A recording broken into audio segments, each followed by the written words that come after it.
siguro may mga nagsasabing tao, wow, napakaswerte naman ni Jonathan Morales, 'di ba? Na may offer pala sa kanya kahit anong hilingin niya, 'di ba? At nag-joke nga kayo na, oh, pwede bang parang loto something something. Parang napakaswerte ninyo. Pero bakit mas pinili niyo po, sir, na magsalita kaysa sa offer nila na name your price o name it whatever? Unang-una, ang taong bayan ng ano dito mahirap lokohin ang taong bayan. Ang sa akin sinasabi nga ni ni Senator Jinggoy Estrada, ang dami mong kaso, ang hirap mong pagkatiwalaan. Yung mga kaso naman niya tungkol lang naman sa mga trabaho. Yung kaso ko rito sa village, nangyari yan dahil ako'y presidente. Ng village. Kanina nga namumukhaan ko yung abogado ni Maricel Sariano. Kasi Maranan? Yung attorney Maranan ba yon? Hindi ko alam kung yun ang pangalan nun dyan sa abogado na. Sabi ko nga, nasulat ko yun Okay, parang but anyway, natatandaan ko, meron kasi akong law office na pinailan ng disbarment. Okay. Meron akong pinailan ng disbarment, Ngayon, dahil may ginawa sa akin ito na-violate yung aking constitutional rights. Ngayon, sa kasamaang palad, yung pinail kong disbarment to sa law office na yon, to sa mga na yon, na-dismiss. Pero yung isa sa kasamahan nila iyon pinagkomenta ng Korte Suprema. Pinagkomenta. Dahil pinailan ko nga din ng disbarment dahil sa mga ginawa rito. At yun, yung abogado na yun, na kung hindi ako nagkakamali, yung abogado kanina ay kasamaan. Kaya nga, nagulat ako nung sinabi ni Senator Grace Poe, meron daw folder na pinamigay sa kanila. Sabi ko, bakit nasali dito yung mga problema doon sa village? Kasi dito sa village namin, talagang napakaraming mga naging dahil nga doon sa pagpapatupad ko ng mga rules dito Kasi Sir, Yeah, di ba private yun? Di ba private yung, private documents yun Di ba? Public po yun. Public. So, okay lang. Kasi, okay lang. Okay. Kasi, Go ahead, sir. Naisang pala sa mga yan Ngayon, kung makikita nyo, halos lahat ng mga ng mga against sa akin dito, sila yung kliyente, yung law office na yun. Oo.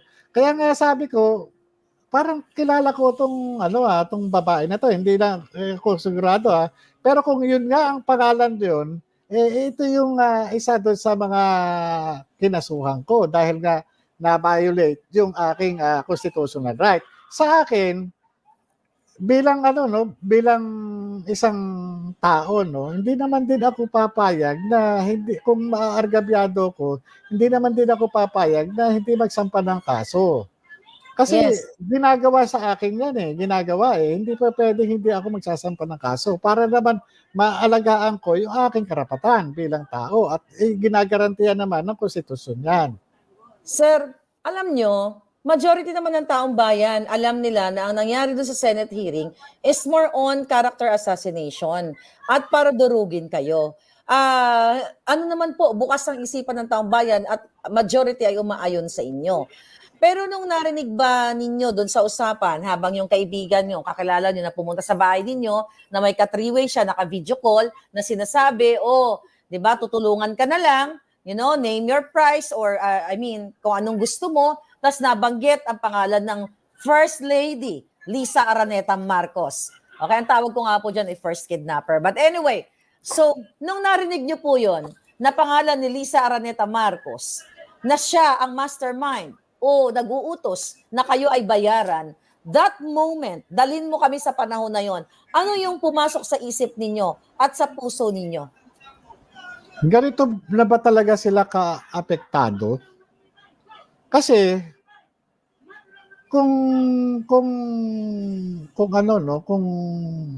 ipagpalagay natin kung itong pangyayari na nagde-depict doon sa 5 litrato kung matagal lang nangyari ito at hindi na ginagawa, wala silang dapat ipag-alala.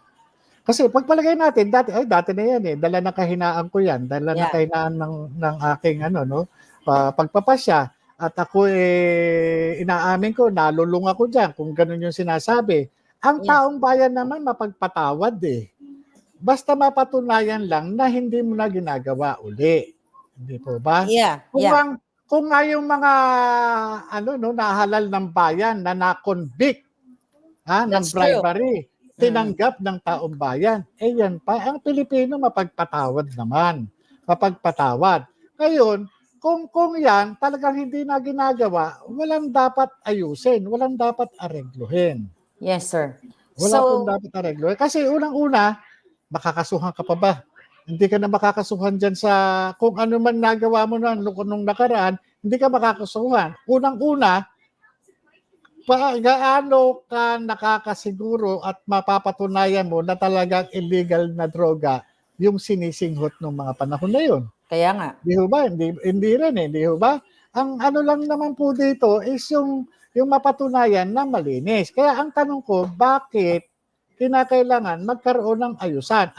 At bakit itong tao na to na James Kumar papasok doon sa sa equation? Yes. James Kumar plus itong a certain Lisa o First Lady o Lam na papasok, iniisip ko, ano ba to, gawa-gawa lang o masyado namang atang kasi para magkaroon ng equation na ganoon at ang subject ng ng Senate hearing nito ay yung PDEA na patungkol doon sa classified information na nakalagay doon sa classified document involving Yes. doon sa politician na si Bongbong Marcos at saka yung actress na si Maricel Soriano. Kaya sabi ko, mukhang mukhang malapit sa katotohanan. Yes, sir.